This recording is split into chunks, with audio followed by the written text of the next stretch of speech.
And welcome back, everyone. We're not in the week of Who Would Win yet. We're in the week of What If, and I got the What If to do after this. But first, from Johnny Joestar, we had the question of who wins in a fight? Psylocke, the telepathic, telekinetic, and psychonic, if that's a word you want to create, mutant, versus Rey, Skywalker, the last Palpatine. Okay, look, let me get something out of the way right now. Is the Rise of Skywalker a good film? Do I hate it? No. It's just not a good Star Wars film. I liked it enough the first time I watched it, but it has degraded in quality since then.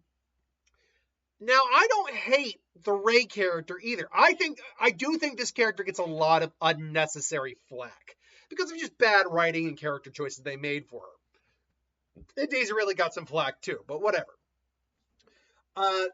That being said, the idea of making, we're going to announce a Rey movie. No, you should not do that. You should not do that, Disney. Kathleen Kennedy, get out of there. We appreciate your service initially, but you don't know how to do this. But yeah, I never disliked the Rey character. She's not a Mary Sue, despite what some people will make you believe. She actually did have to struggle and work to get to a degree where she is, and she's been completely one-upped on a couple of occasions. So that is not a Mary Sue. Sorry. She's actually lost straight fights to Kylo Ren. She got completely bitch smacked by Snoke. Yeah, first movie, she's still struggling to learn. I'm sorry, she's not a Mary Sue. But regardless, we're talking about the context of a fight. In the context of a fight, she's powerful. She's naturally powerful. She's just self-taught. She didn't get a lot of lessons, even from either Leia or Luke. That being said, she is capable of lifting a very large amount of heavy objects, like when she freed the rebels fleeing, Crate, and lifted all those stones up. I mean, that was an impressive feat. Look, I can't argue that feat at all. She does, because of being a Palpatine, in dark side stuff is genetic. She could do Force lightning, but only when her emotions were extremely heightened. That one I never understood. That's bad writing right there. But she could also do Force heal, where you impart some of your own life force and use the Force to help recover or help heal someone. She does have extrasensory perception to a certain degree. She does have the ability to kind of peer into the future. She is not unskilled with a lightsaber.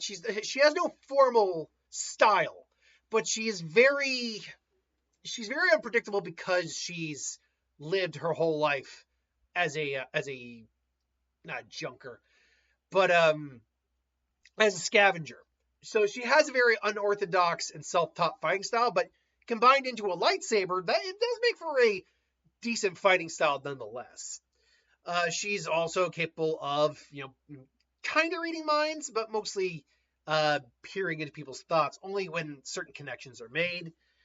She's kind of resistant to force mental manipulation, but really only to the extent of Jedi mind trick didn't work on her.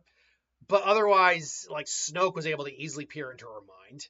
Her and Kylo were connected even into the Rise of Skywalker, courtesy of Snoke, and really, she was really unable to shut that out on her own. It kind of just came and went.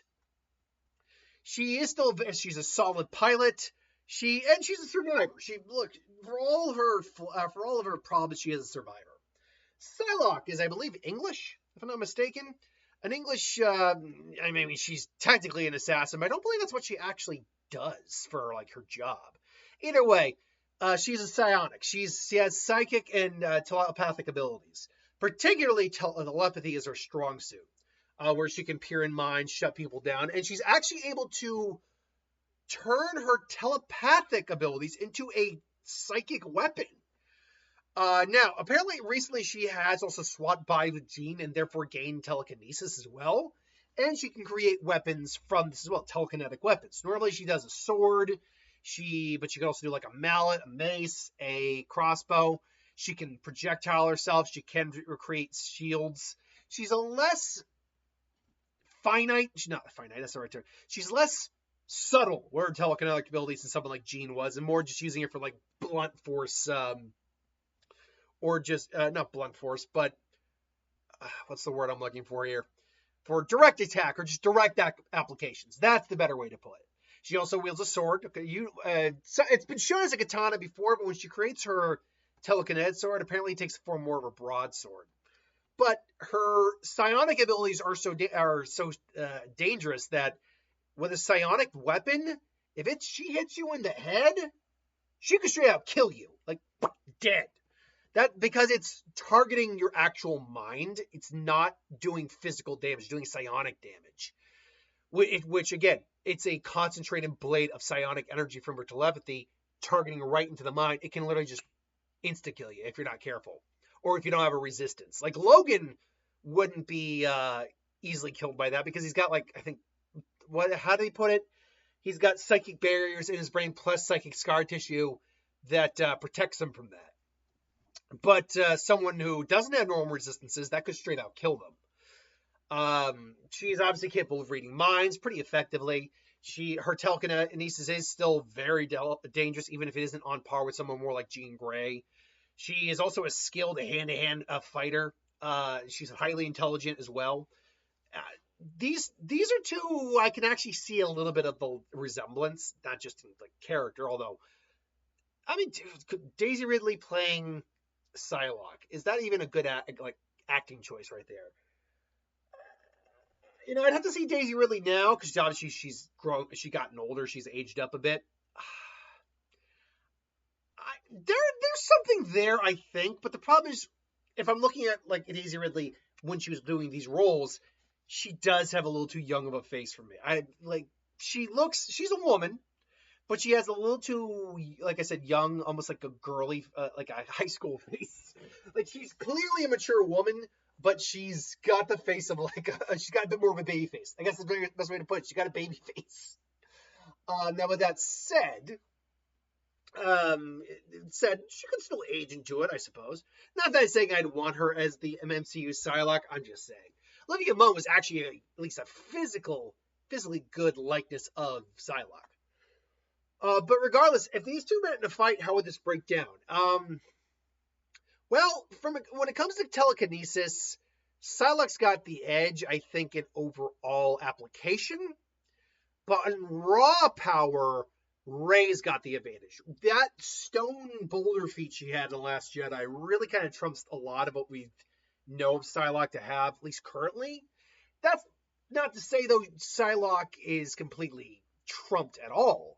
Like I said, in terms of application, Psylocke, I think, has the edge because she just seems to show more versatility with telekinesis, including telekinetic barriers, which can block some of the attacks.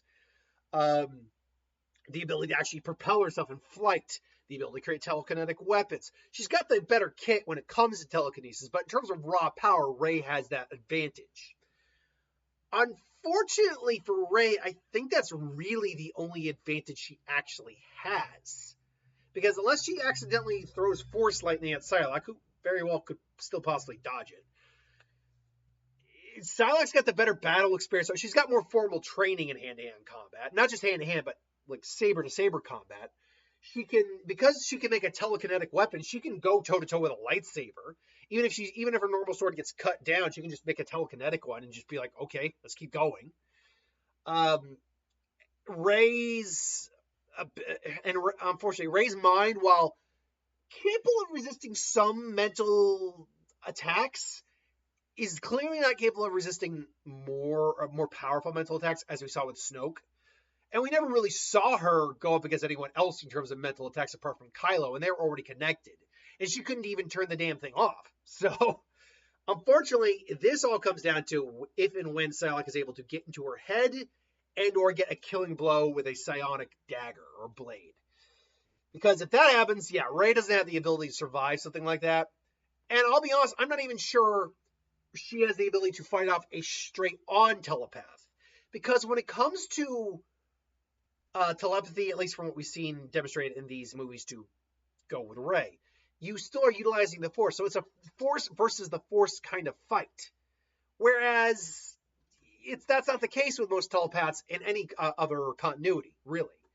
So I don't think Psylocke, and Psylocke's a more experienced telepath anyway.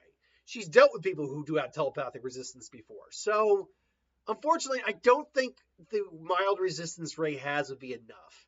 And on that, even though Rey is a bit unorthodox with her style and therefore can be a bit unpredictable, plus having a lightsaber doesn't hurt, Psylocke is a more experienced fighter. She is a more experienced swordsman as well. And she can just always have a constant stream of weapons on her. Unfortunately, I don't think it's a straight out smackdown in Psylocke's favor. I think Rey could put up a solid fight, particularly once the lightsaber comes out. Psylocke would definitely have to keep a little bit of a distance. Her telekinetic shield would only be able to do so much. And it's, like I said, in raw power, telekinesis-wise, Rey's got the edge there. She could easily overwhelm her telekinesis. And so Psylocke would definitely have to be coming in from a different angle, if you will. But overall, I would still give this to Psylocke. I think she's got the experience advantage. She's just got a wider kit when you really think about it, and how she applies her abilities as well. The only thing Rey really has the advantage of here is raw telekinetic capability and a better weapon overall, admittedly. The lightsaber is just... While the psionic blades are technically more dangerous, but they're just dangerous in a different way. Whereas the lightsaber is just a strict freaking lightsaber. Like, her sword means nothing against that. The only thing she can really do is make telekinetic weapons, to be honest. But otherwise, it's really just not in her favor. And again, lightning being a random factor in here could be something, but I don't personally think it would be. This is just my opinion, though. I give it a Psylocke. Who do you got? Let me know in the comments below. Thanks for watching. See you next time.